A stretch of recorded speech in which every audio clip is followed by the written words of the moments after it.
Hi guys, welcome to Nishu commerce classes. आज की class में हम लोग पढ़ेंगे methods of human resource accounting.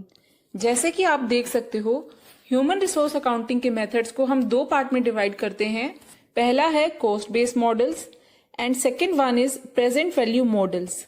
Start करेंगे हम कॉस्ट बेस्ड मॉडल्स के साथ। कॉस्ट बेस्ड मॉडल में हम चार मेथड पढ़ेंगे। पहला है हिस्टोरिकल कॉस्ट मेथड, सेकेंड है रिप्लेसमेंट कॉस्ट मेथड, थर्ड है opportunity cost method and fourth one is standard cost method.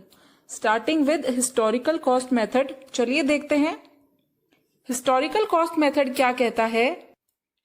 Historical cost method बोलता है हिस्ट्री में मींस पास्ट में कंपनी ने अपने एम्प्लॉय पे जितनी भी कॉस्ट इनकर की है, जितना भी उस एम्प्लॉय पर खर्चा किया है, जैसे उसके रिक्रूटमेंट पे, उसके सिलेक्शन पे, ट्रेनिंग पे, उसके डेवलपमेंट पे, वो सब क्या है?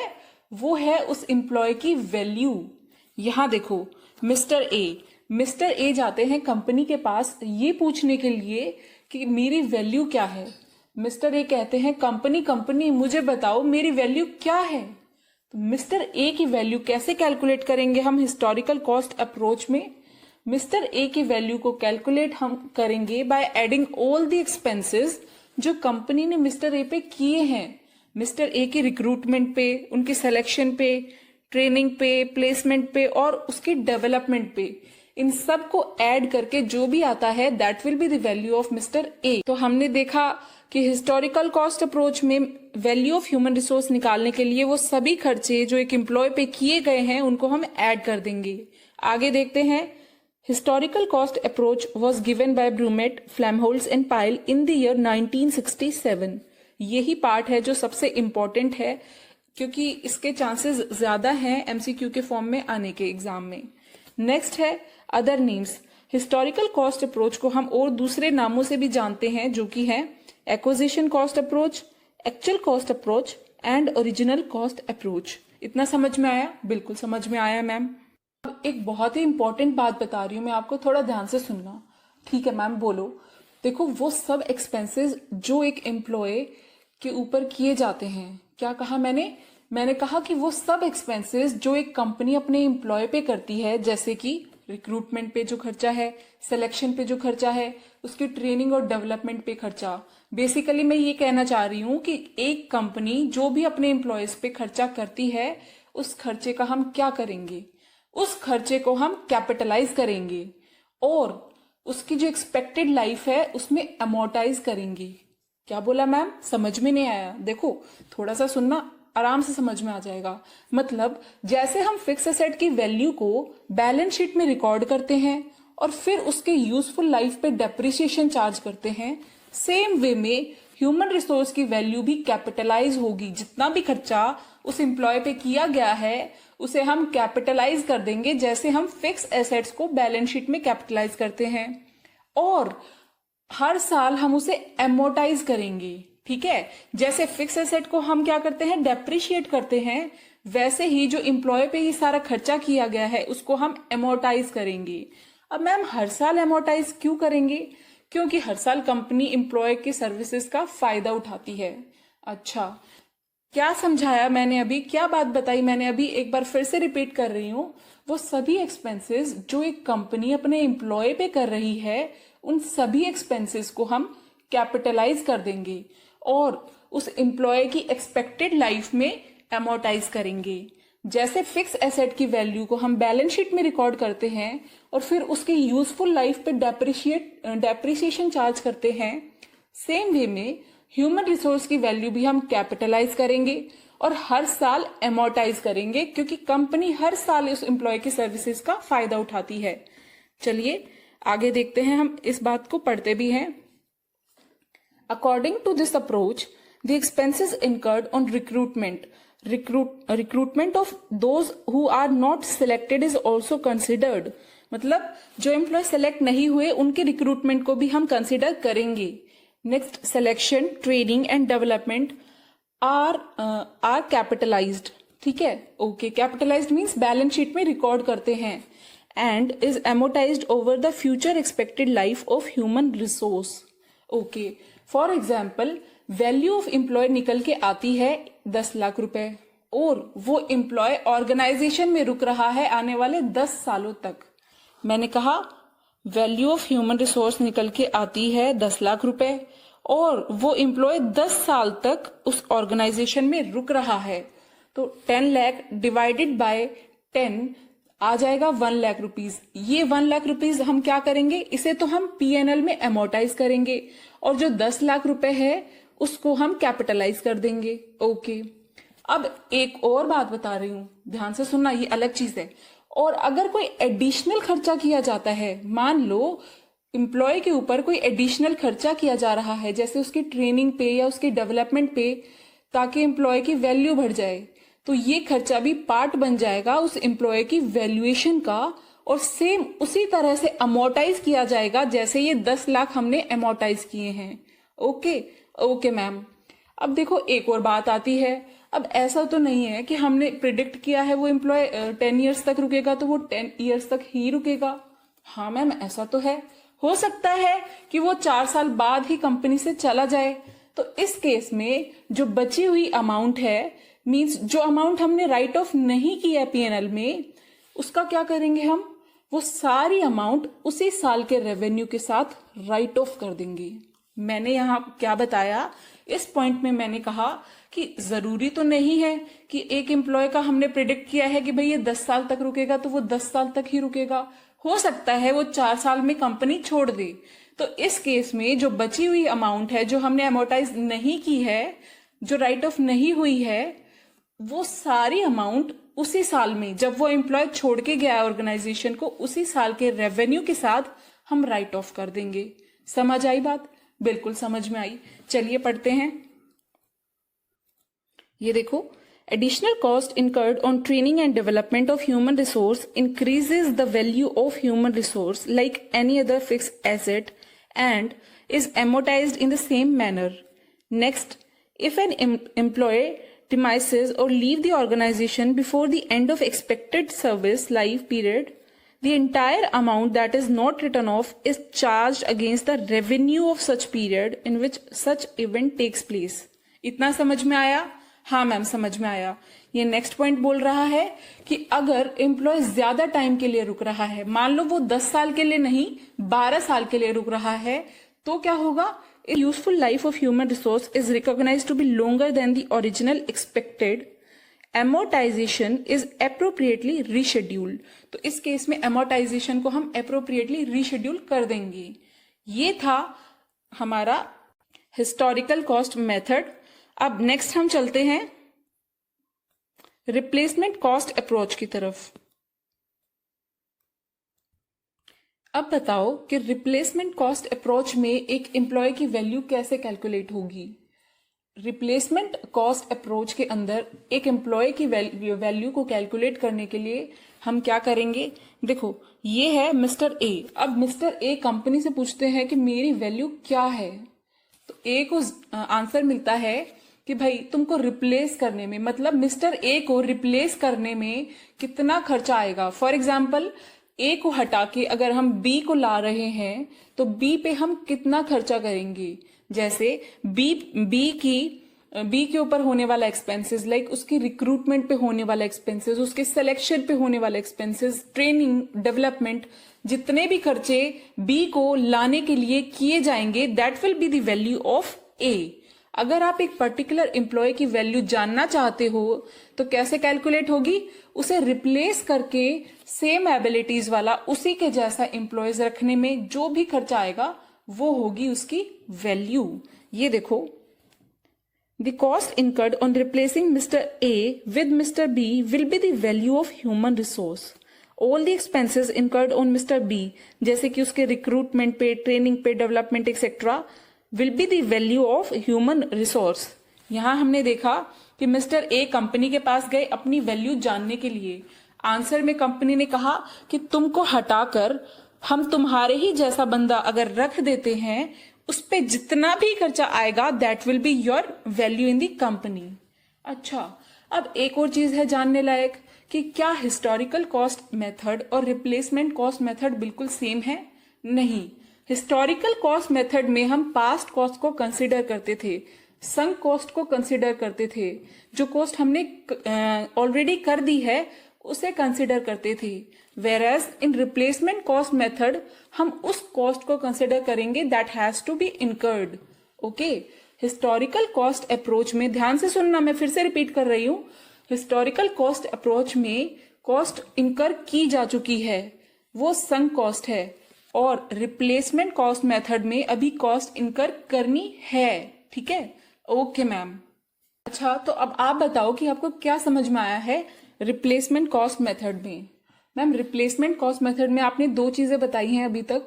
क्या बताई हैं मैम? पहली चीज तो ये है कि अगर हम एक एम्प्लॉय को हटा देते हैं और उसके जैसा ही दूसरा एम्प्लॉय, मीन्स उसके जितना ही टैलेंटेड और सेम एफिशिएंसी, सेम एक्सपीरियंस वाला बंदा लेके आने में कितनी कॉस्ट इनकर होगी, उसको हम that will be the value of human resource.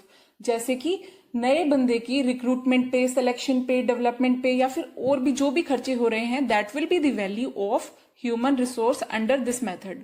Okay, एक और बात भी बताई थी मैम आपने, वो ये है कि हिस्टोरिकल कॉस्ट मेथड और रिप्लेसमेंट कॉस्ट मेथड के बीच में क्या डिफरेंस है। हिस्टोरिकल कॉस्ट मेथड में हम पास्ट कॉस्ट को, मीन्स संक कॉस्ट को, जो हम ऑलरेडी कर चुके हैं, जो पैसा डूब चुका है, उसे हम कंसिडर करते हैं। Whereas replacement cost method में हम कंसिडर करते हैं उस कॉस्ट को जो अभी करनी है। Okay, very good. अब हम इसके बारे में थोड़ा सा पढ़ लेते हैं। Replacement cost approach was given by Rensis Likert and Eric G. Flamholtz. According to this approach, human resources are to be valued on the assumption the cost which will incur to the firm in replacing the existing employee with other employee having same efficiency and experience. Next point, it includes the cost of acquiring new personnel, training and development, and takes into consideration all cost for hiring and development a new employee until he attains the level of competence or of existing employee. Okay, तो ये था replacement cost approach. अब हम करेंगे next method. Next method है opportunity cost method. Opportunity cost method को start करने से पहले मैं आपको बता दूं कि अपॉर्चुनिटी कॉस्ट क्या होता है। वैसे तो सबको पता होगा, लेकिन जिसको नहीं पता उसके लिए सुन लो। Opportunity cost means next best alternative, जो हम सेक्रीफाइस कर रहे हैं ताकि हमें प्रेजेंट ऑप्शन चूज कर सके। फॉर एग्जाम्पल, जैसे कि आप इस एग्जाम्पल में इस बच्चे को देख सकते हो। इस बच्चे के पास है 200 रुपए। अब 200 रुपए में या तो ये स्ट्रीट फूड खा सकता है या फिर ये टी शर्ट खरीद सकता है। अब इसे दोनों ही काम करने हैं, लेकिन ये एक ही चीज कर सकता है। अब अगर इस बच्चे ने टी शर्ट खरीद ली तो इसके लिए अपॉर्चुनिटी कॉस्ट हो जाएगी स्ट्रीट फूड। नेक्स्ट एक और एग्जाम्पल देती हूं। इनके पास 2 जॉब ऑफर हैं, एक है माइक्रोसॉफ्ट से, एक है गूगल से। अगर इसने माइक्रोसॉफ्ट वाला ऑप्शन चूज कर लिया, माइक्रोसॉफ्ट वाला जॉब ऑफर चूज कर लिया, तो अपॉर्चुनिटी कॉस्ट क्या हो जाएगी? अपॉर्चुनिटी कॉस्ट हो जाएगी गूगल, जो इसने सेक्रीफाइस कर लिया माइक्रोसॉफ्ट को चूज करने के लिए। ओके, तो ये था opportunity cost. Now coming back to opportunity cost approach. ये देखो, मिस्टर ए जो कि मार्केटिंग डिपार्टमेंट में है, वो सोच रहे हैं कि अगर मुझे मार्केटिंग वालों ने निकाल दिया तो बाकी के जो डिपार्टमेंट्स हैं वो मुझे कितना पे करेंगे। सबसे पहले आता है production department. Production department mister A को पे करेगा 2 लाख रुपए। नेक्स्ट है HR department. HR department mister A को पे करेंगे 1.5 लाख रुपए। और नेक्स्ट है sales department. Sales department 2.5 lakh रुपए पे करेगा। तो यहाँ सेल्स डिपार्टमेंट मिस्टर ए को हाईएस्ट पेमेंट करेंगे, दैट इज 2,50,000। तो ए की वैल्यू यहां पर हो जाएगी 2.5 लाख रुपए। क्या हो जाएगी? 2.5 लाख रुपए। और ये एक और बात है, ये जो अप्रोच है ये हम सिर्फ उसी एम्प्लॉय के लिए यूज करते हैं जो स्केयर है। मीन्स अगर आज वो एम्प्लॉय हट जाए तो ऐसा एम्प्लॉय लाना कंपनी के लिए थोड़ा मुश्किल हो जाता है। ओके मैम, चलिए इसके बारे में पढ़ते हैं। This approach was given by Hickman and Jones. क्या कहती है ये approach? According to this method the value of human resource will be determined on the basis of individual employ और group of employ in alternative use. This approach exclude the employees who can be hired readily from outside, मतलब this approach consider only those employees जो कि square हैं। Okay, इतना समझ में आया? हाँ मैम, समझ में आया। नेक्स्ट देखते हैं, opportunity cost is applicable to only those employee which are scarce, hence opportunity cost of an employee in one department is calculated on the basis of offer made to that employee by other departments of the same organization। आगे देखते हैं, if mister A is remove from marketing department, अभी हमने देखा था mister A जो कि काम कर रहे थे मार्केटिंग डिपार्टमेंट के लिए, वो अगर उनको रिमूव कर दिया जाता है वहां से, तो sales department will pay highest salary to mister A, then the value of mister A will be the amount which sales department is ready to pay for him. ये था opportunity cost approach. Opportunity cost approach में हमने दो चीजें देखी। कौन कौन सी दो चीजें? पहली तो ये कि एम्प्लॉय स्केयर होना चाहिए, मतलब ऐसा एम्प्लॉय नहीं हो जिसे हम आज हटाएं और कल उसके जैसे 10 एम्प्लॉय हमें मिल जाएं। वो एम्प्लॉय ऐसा होना चाहिए कि अगर वो चला जाता है कंपनी से तो उसके जैसा एम्प्लॉय कंपनी को ढूंढने में थोड़ा टाइम लगे, थोड़े एफर्ट्स लगेंगे। और दूसरी चीज ये कि उस एम्प्लॉय को हम उसी कंपनी में, सेम कंपनी में रख रहे हैं, ना कि दूसरी कंपनी में। मुझे मेरे एम्प्लॉय की वैल्यू मेरी ही कंपनी में जाननी है। तो भाई अपॉर्चुनिटी कॉस्ट अप्रोच जब भी लग सकती है जब मैं अपने एम्प्लॉय को हटा के एक डिपार्टमेंट से दूसरे डिपार्टमेंट में लगा दूं, उसी कंपनी में, सेम कंपनी में। समझ आया? Yes ma'am. ओके, आगे हम देखते हैं standard cost approach. Standard cost approach दी थी डेविड वॉटसन ने। अब क्या कहती है स्टैंडर्ड कॉस्ट अप्रोच? ये देखो, स्टैंडर्ड कॉस्ट अप्रोच में हम किसी एम्प्लॉय की वैल्यू कैलकुलेट नहीं करते, तो फिर क्या करते हैं? यहाँ पे स्टैंडर्ड कॉस्ट अप्रोच में हम एक पोजीशन की वैल्यू कैलकुलेट करते हैं। फॉर एग्जाम्पल, मैंने प्रोडक्शन डिपार्टमेंट के एम्प्लॉय की वैल्यू निकाल ली 2 लाख रुपीज। कितनी? 2 लाख रुपए। तो जो कोई भी प्रोडक्शन डिपार्टमेंट का हेड बनेगा उसकी वैल्यू होगी 2 लाख रुपए। फिर चाहे प्रोडक्शन डिपार्टमेंट का हेड हो mister A, mister B, mister C, mister D, कोई भी हो, प्रोडक्शन डिपार्टमेंट के हेड की वैल्यू होगी 1 लाख रुपए। ओके, पीछे पढ़ते हैं। यहाँ क्या लिखा है? यहाँ लिखा है एम्प्लॉयज को डिफरेंट ग्रुप्स में बांटा जाता है उनकी हायरार्की के बेसिस पे। फिर क्या करते हैं? और हर कैटेगरी के एम्प्लॉय की स्टैंडर्ड कॉस्ट फिक्स कर दी जाती है। क्या? हर कैटेगरी के एम्प्लॉय की स्टैंडर्ड कॉस्ट फिक्स कर दी जाती है ताकि उनकी वैल्यू जो है वो कैलकुलेट की जा सके। पढ़ते हैं एक बार। Employees of an organisation are categorised into different groups based on their hierarchy level. Standard cost is fixed for each category of employees and the value is calculated. तो ये था स्टैंडर्ड कॉस्ट अप्रोच। अब हम एक बार quickly सारी approaches को revise कर लेते हैं। सबसे पहले हमने देखी थी historical cost approach. Historical cost approach में क्या है?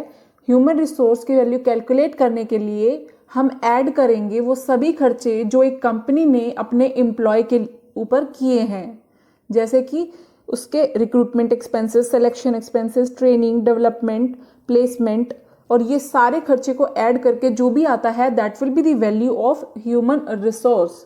और हिस्टोरिकल कॉस्ट अप्रोच में एक और बात भी बोली गई थी, ये सब जो एक्सपेंसेस हैं जो एक कंपनी अपने एम्प्लॉयज़ के लिए करती है उसे हम कैपिटलाइज करेंगे और उसकी एक्सपेक्टेड लाइफ में अमोर्टाइज करेंगे।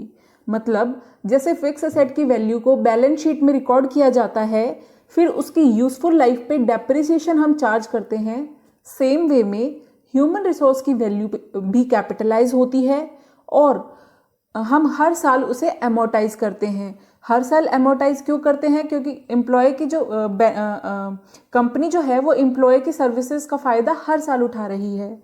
ये था हिस्टोरिकल कॉस्ट। नेक्स्ट है replacement cost method. Replacement cost method में क्या बोलता है? ये कहता है कि अगर आप एक एम्प्लॉय की वैल्यू जानना चाहते हो तो हम देखेंगे कि उस एम्प्लॉय को रिप्लेस करके सेम एबिलिटीज वाला उसी के जैसा दूसरा एम्प्लॉय रखने में जो खर्चा होगा that will be the value of human resource. मतलब ए को हटा के बी को रखने वाला जो खर्चा होगा, बी के ऊपर किए जाने वाला खर्चा, उसकी that will be the value of human resource, मतलब that will be the value of mister A. फिर हमने देखा था difference between historical cost method and replacement cost method. Historical cost method में हम पास्ट कॉस्ट को कंसिडर करते हैं, हम संक कॉस्ट को कंसिडर करते हैं, मतलब वो कॉस्ट जो ऑलरेडी एम्प्लॉय पे की जा चुकी है। On the other hand replacement cost method में वो वाली कॉस्ट कंसिडर करते हैं that has to be incurred, जो अभी करनी है। ओके, नेक्स्ट है opportunity cost method. Opportunity cost में हमने कैसे वैल्यू कैलकुलेट की थी? मिस्टर ए जो कि मार्केटिंग डिपार्टमेंट में है, उन्होंने सोचा था कि अगर मुझे मार्केटिंग वालों ने निकाल दिया तो मुझे हाईएस्ट सैलरी कौन पे करेगा? तो आया था sales department. Sales department mister A को हाईएस्ट सैलरी पे करेंगे, तो ए की वैल्यू हो जाएगी 2.5 लाख रुपए, जो कि सेल्स डिपार्टमेंट उसे पे करेगा। तो अपॉर्चुनिटी कॉस्ट अप्रोच में इस तरह से ह्यूमन रिसोर्स की वैल्यू कैलकुलेट की जाती है। इस अप्रोच में 2 चीज़ें हैं। एक तो एम्प्लॉयज केयर होना चाहिए, मतलब वो ऐसा होना चाहिए कि अगर आज कंपनी से उस एम्प्लॉय को निकाल दिया जाए तो वैसा एम्प्लॉय ढूंढना थोड़ा मुश्किल हो जाता है कंपनी के लिए। और दूसरा ये कि जो एम्प्लॉय है मिस्टर ए जो है उसकी वैल्यू को जो हम कैलकुलेट कर रहे हैं वो उसी कंपनी में रख के करेंगे। हम मिस्टर ए को एक डिपार्टमेंट से दूसरे डिपार्टमेंट में शिफ्ट करेंगे, कंपनी से नहीं निकालेंगे। ओके मैम, हम अपने एम्प्लॉय की वैल्यू को कैलकुलेट करने के लिए उसी कंपनी में उसकी वैल्यू देखते हैं, एक डिपार्टमेंट से दूसरे डिपार्टमेंट में भेज के। ओके, नेक्स्ट है standard cost method. Standard cost method में हम किसी एम्प्लॉय की वैल्यू नहीं कैलकुलेट करते थे। क्या करते थे फिर हम एक पोजीशन की वैल्यू कैलकुलेट करते थे। फॉर एग्जांपल, मैंने वैल्यू कैलकुलेट की है प्रोडक्शन डिपार्टमेंट की 1 लाख रुपए। तो कोई भी एम्प्लॉय हो, अब इस प्रोडक्शन डिपार्टमेंट का हेड कोई भी हो, फिर चाहे मिस्टर ए, मिस्टर बी, सी या कोई भी इस पोजीशन पे हो, उस एम्प्लॉय की वैल्यू होगी 1 लाख रुपए। तो ये था स्टैंडर्ड कॉस्ट मेथड। और आज की क्लास में इतना ही। नेक्स्ट क्लास में हम पढ़ेंगे प्रेजेंट वैल्यू मॉडल्स के बारे में। और अगर ये क्लास आपको पसंद आई है तो इसे लाइक ज़रूर से कीजिएगा and subscribe to my channel.